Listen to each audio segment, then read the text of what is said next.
शुक्रवार संतोषी माता व्रत कथा। शुक्रवार के दिन मां संतोषी का व्रत पूजन किया जाता है। इस पूजा के दौरान माता की आरती, पूजन तथा अंत में माता की कथा सुनी जाती है। आइए जानें शुक्रवार के दिन की जाने वाली संतोषी माता व्रत कथा। संतोषी माता व्रत कथा। एक बुढ़िया थी, उसके 7 बेटे थे। 6 कमाने वाले थे जबकि एक निकम्मा था। बुढ़िया 6 बेटों की रसोई बनाती, भोजन कराती और उनसे जो कुछ जूठन बचती वह 7वें को दे देती। एक दिन वह पत्नी से बोला, देखो मेरी माँ को मुझ पर कितना प्रेम है। वह बोली, क्यों नहीं, सबका झूठा जो तुमको खिलाती है। वह बोला, ऐसा नहीं हो सकता है, मैं जब तक आंखों से न देख लूं मान नहीं सकता। बहू हंसकर बोली, देख लोगे तब तो मानोगे। कुछ दिन बाद त्योहार आया। घर में 7 प्रकार के भोजन और चूरमे के लड्डू बने। वह जांचने को सिर दुखने का बहाना कर पतला वस्त्र सिर पर ओढ़े रसोई घर में सो गया। वह कपड़े में से सब देखता रहा। 6 भाई भोजन करने आए। उसने देखा, माँ ने उनके लिए सुंदर आसन बिछा नाना प्रकार की रसोई परोसी और आग्रह करके उन्हें जमाया। वह देखता रहा। 6 भोजन करके उठे तब माँ ने उनकी झूठी थालियों में से लड्डुओं के टुकड़े उठाकर एक लड्डू बनाया। जूठन साफ कर बुढ़िया माँ ने उसे पुकारा, बेटा 6 भाई भोजन कर गए, अब तू ही बाकी है, उठ तू कब खाएगा। वह कहने लगा, माँ मुझे भोजन नहीं करना, मैं अब परदेश जा रहा हूँ। माँ ने कहा, कल जाता हो तो आज चला जा। वह बोला, हाँ आज ही जा रहा हूँ। ये कहकर वह घर से निकल गया। 7वें बेटे का परदेश जाना। चलते समय पत्नी की याद आ गई। वह गौशाला में कंडे उपले थाप रही थी। वहां जाकर बोला, हम जावे परदेश आवेंगे कुछ काल, तुम रहियो संतोष से धर्म आपनो पाल। वह बोली, जाओ पिया आनंद से हमारो सोच हटाया, राम भरोसे हम रहें ईश्वर तुम्हें सहाय। 2 निशानी आपन देख धरू में धीर, सुधीमती हमारी बिसारियो रखियो मन गंभीर। वह बोला, मेरे पास तो कुछ नहीं, यह अंगूठी है सो ले और अपनी कुछ निशानी मुझे दे। वह बोली, मेरे पास क्या है, ये गोबर भरा हाथ है। ये कहकर उसकी पीठ पर गोबर के हाथ की थाप मार दी। वह चल दिया। चलते चलते दूर देश पहुंचा। परदेश में नौकरी। वहां एक साहूकार की दुकान थी। वहां जाकर कहने लगा, भाई मुझे नौकरी पर रख लो। साहूकार को जरूरत थी, बोला रह जा।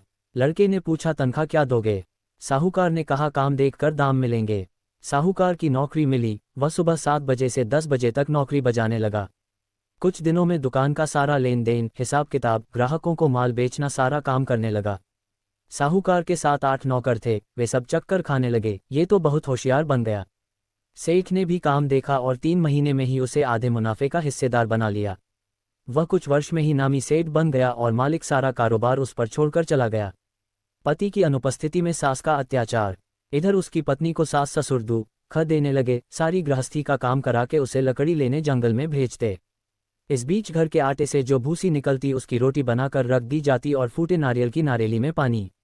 एक दिन वह लकड़ी लेने जा रही थी। रास्ते में बहुत सी स्त्रियां संतोषी माता का व्रत करती दिखाई दी। संतोषी माता का व्रत। वह वहां खड़ी होकर कथा सुनने लगी और पूछा, बहनों तुम किस देवता का व्रत करती हो और उसके करने से क्या फल मिलता है।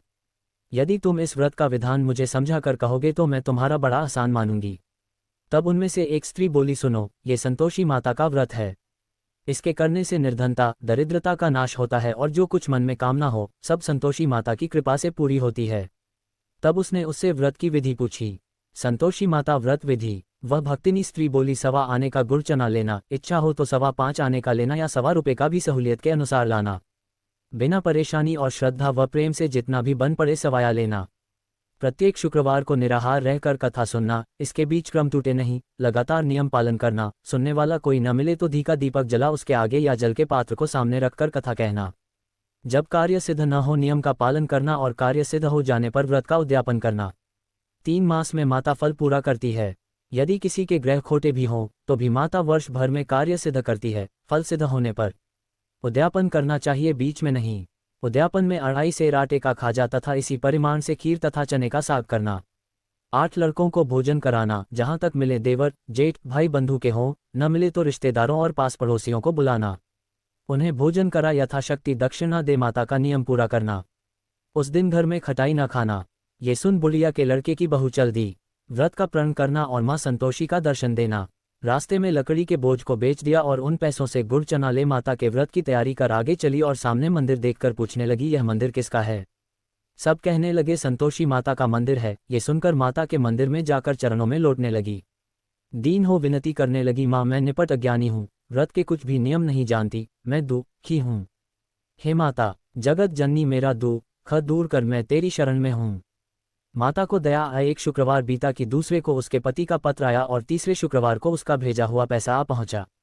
ये देख जेठ जेठानी मुंह सिकोड़ने लगे। लड़के ताने देने लगे। काकी के पास पत्र आने लगे, रुपया आने लगा, अब तो काकी की खातिर बढ़ेगी। बेचारी सरलता से कहती, भैया कागज आवे रुपया आवे, हम सबके लिए अच्छा है। ऐसा कहकर आंखों में आंसू भरकर संतोषी माता के मंदिर में मातेश्वरी के चरणों में गिरकर रोने लगी। माँ, मैंने तुमसे पैसा कब मांगा है? मुझे पैसे से क्या काम है? मुझे तो अपने सुहाग से काम है। मैं तो अपने स्वामी के दर्शन मांगती हूँ। तब माता ने प्रसन्न होकर कहा, जा बेटी, तेरा स्वामी आएगा। ये सुनकर खुशी से बावली होकर घर में जा काम करने लगी। अब संतोषी माँ विचार करने लगी, इस भोली पुत्री को मैंने कह तो दिया कि तेरा पति आएगा, लेकिन कैसे? वह तो इसे स्वप्न में भी याद नहीं करता। उसे याद दिलाने को मुझे ही जाना पड़ेगा। इस तरह माताजी उस बुढ़िया के बेटे के पास जा स्वप्न में प्रकट हो कहने लगी, साहूकार के बेटे, सो रहा है या जागता है? वह कहने लगा, माता सोता भी नहीं जागता भी नहीं हूँ, कहो क्या आ गया है? माँ कहने लगी, तेरे घर बार कुछ है कि नहीं? वह बोला, मेरे पास सब कुछ है, माँ बाप है, बहू है, क्या कमी है? माँ बोली, भोले पुत्र, तेरी बहू घोर कष्ट उठा रही है, तेरे माँ बाप उसे परेशानी दे रहे हैं। वह तेरे लिए तरस रही है, तू उसकी सुध ले। वह बोला, हाँ माता जी, ये तो मालूम है, परंतु जाऊं तो कैसे? परदेश की बात है, लेन देन का कोई हिसाब नहीं, कोई जाने का रास्ता नहीं आता, कैसे चला जाऊं? माँ कहने लगी, मेरी बात मान, सवेरे नहा धोकर संतोषी माता का नाम ले, घी का दीपक जला, दंडवत कर दुकान पर जा बैठ। देखते देखते सारा लेन देन चुक जाएगा, जमा का माल बिक जाएगा, सांझ होते होते धन का भारी ढेर लग जाएगा। अब बूढ़े की बात मानकर वह नहा धोकर संतोषी माता को दंडवत घी का दीपक जला दुकान पर जा बैठा।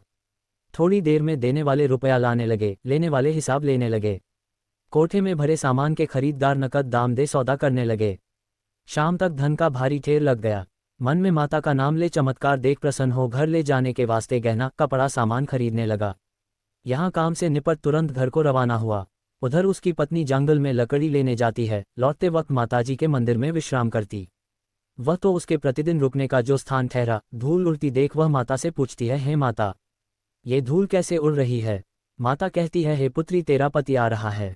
अब तू ऐसा कर, लकड़ियों के 3 बोझ बना ले, एक नदी के किनारे रख और दूसरा मेरे मंदिर पर व तीसरा अपने सिर पर।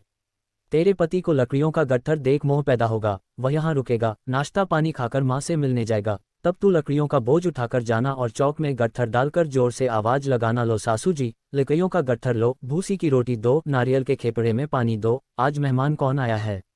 माताजी से बहुत अच्छा कहकर वह प्रसन्न मन से लकड़ियों के 3 गट्ठर बनाए, एक नदी के किनारे पर और एक माताजी के मंदिर पर रखा। इतने में मुसाफिर आ पहुंचा। सूखी लकड़ी देख उसकी इच्छा उत्पन्न हुई कि हम यहीं पर विश्राम करें और भोजन बनाकर खा पीकर गांव जाएं। इसी तरह रुककर भोजन बना, विश्राम करके गांव को गया। सबसे प्रेम से मिला। उसी समय सिर पर लकड़ी का गट्ठर लिए वह उतावली सी आती है। लकड़ियों का भारी बोझ आंगन में डालकर जोर से 3 आवाज देती है, लो सासू जी, लकड़ियों का गट्ठर लो, भूसी की रोटी दो, आज मेहमान कौन आया है? ये सुनकर उसकी सास बाहर आकर अपने दिए हुए कष्टों को भुलाने हेतु कहती है, बहू ऐसा क्यों कहती है? तेरा मालिक ही तो आया है, आ बैठ, मीठा भात खा, भोजन कर, कपड़े गहने पहन। उसकी आवाज सुन उसका पति बाहर आता है। अंगूठी देख व्याकुल हो जाता है। माँ से पूछता है, माँ ये कौन है? माँ बोली, बेटा ये तेरी बहू है, जब से तू गया है तब से सारे गांव में भटकती फिरती है, घर का कामकाज कुछ करती नहीं, 4 पहर आकर खा जाती है। वह बोला, ठीक है माँ, मैंने इसे भी देखा और तुम्हें भी, अब दूसरे घर की ताली दो, उसमें रहूंगा। माँ बोली, ठीक है, जैसी तेरी मर्जी। तब वह दूसरे मकान की तीसरी मंजिल का कमरा खोल सारा सामान जमाया। एक दिन में राजा के महल जैसा ठाट बाट बन गया। अब क्या था, बहू सुख भोगने लगी। इतने में शुक्रवार आया। शुक्रवार व्रत के उद्यापन में हुई भूल, किया खटाई का इस्तेमाल। उसने पति से कहा, मुझे संतोषी माता के व्रत का उद्यापन करना है। पति बोला, खुशी से कर लो। वह उद्यापन की तैयारी करने लगी। जिठानी के लड़कों को भोजन के लिए कहने गई। उन्होंने मंजूर किया, परंतु पीछे से जिठानी ने अपने बच्चों को सिखाया, देखो भोजन के समय खटाई मांगना, जिससे उसका उद्यापन पूरा न हो। लड़के जीमने आए, खीर खाना पेट भर खाया, परंतु बाद में खाते ही कहने लगे, हमें खटाई दो, खीर खाना हमको नहीं भाता, देखकर अरुचि होती है। वह कहने लगी, भाई खटाई किसी को नहीं दी जाएगी, ये तो संतोषी माता का प्रसाद है। लड़के उठ खड़े हुए, बोले, पैसा लाओ। बोली बहू कुछ जानती नहीं थी, उन्हें पैसे दे दिए। लड़के उसी समय हट करके इमली खटाई ले खाने लगे। ये देखकर बहू पर माताजी ने कोप किया। राजा के दूत उसके पति को पकड़ कर ले गए। जेठ जेठानी मन माने वचन कहने लगे।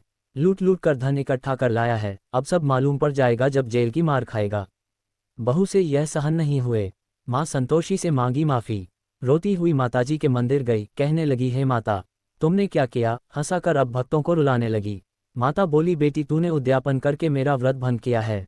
वह कहने लगी, माता मैंने कुछ अपराध किया है, मैंने तो भूल से लड़कों को पैसे दे दिए थे, मुझे क्षमा करो, मैं फिर तुम्हारा उद्यापन करूंगी। माँ बोली, अब भूल मत करना। वह कहती है, अब भूल नहीं होगी, अब बतलाओ वे कैसे आवेंगे? माँ बोली, जा पुत्री, तेरा पति तुझे रास्ते में आता मिलेगा। वह निकली, राह में पति आता मिला। वह पूछी, कहाँ गए थे? वह कहने लगा, इतना धन जो कमाया है उसका टैक्स राजा ने मांगा था, वह भरने गया था। वह प्रसन्न हो बोली, भला हुआ, अब घर को चलो। कुछ दिन बाद फिर शुक्रवार आया, फिर किया व्रत का उद्यापन। वह बोली, मुझे फिर माता का उद्यापन करना है। पति ने कहा, करो। बहू फिर जेठ के लड़कों को भोजन को कहने गई। जेठानी ने एक दो बातें सुनाई और सब लड़कों को सिखाने लगी, तुम सब लोग पहले ही खटाई मांगना। लड़के भोजन से पहले कहने लगे, हमें खीर नहीं खानी, हमारा जी बिगड़ता है, कुछ खटाई खाने को दो। वह बोली, खटाई किसी को नहीं मिलेगी, आना हो तो आओ। वह ब्राह्मण के लड़के लाकर भोजन कराने लगी, यथाशक्ति दक्षिणा की जगह एक एक फल उन्हें दिया। संतोषी माता प्रसन्न हुई। संतोषी माता का फल, माता की कृपा होते ही 9वें मास में उसके चंद्रमा के समान सुंदर पुत्र प्राप्त हुआ। पुत्र को पाकर प्रतिदिन माता जी के मंदिर को जाने लगी। माँ ने सोचा, ये रोज आती है, आज क्यों न इसके घर चलूं। यह विचार कर माता ने भयानक रूप बनाया, गुड़ चने से सना मुख, ऊपर सूंड के समान होठ, उस पर मक्खियां भिन भिन कर रही थी। देहली पर पैर रखते ही उसकी सास चिल्लाई, देखो रे, कोई चुड़ैल डाकिन चली आ रही है, लड़कों इसे भगाओ, नहीं तो किसी को खा जाएगी। लड़के भगाने लगे, चिल्लाकर खिड़की बंद करने लगे। बहू रोशनदान में से देख रही थी, प्रसन्नता से पगली बन चिल्लाने लगी, आज मेरी माताजी मेरे घर आई है, वह बच्चे को दूध पीने से हटाती है। इतने में सास का क्रोध फट पड़ा। वह बोली, क्या उतावली हुई है? बच्चे को पटक दिया। इतने में माँ के प्रताप से लड़के ही लड़के नजर आने लगे। वह बोली, माँ मैं जिसका व्रत करती हूँ ये संतोषी माता है। सब ने माता जी के चरण पकड़ लिए और विनती कर कहने लगे, हे माता, हम मूर्ख हैं, अज्ञानी हैं, तुम्हारे व्रत की विधि हम नहीं जानते, व्रत भंग कर हमने बड़ा अपराध किया है, जग माता आप हमारा अपराध क्षमा करो। इस प्रकार माता प्रसन्न हुई। बहू को प्रसन्न हो जैसा फल दिया वैसा माता सबको दे, जो पढ़े उसका मनोरथ पूर्ण हो। बोलो संतोषी माता की जय।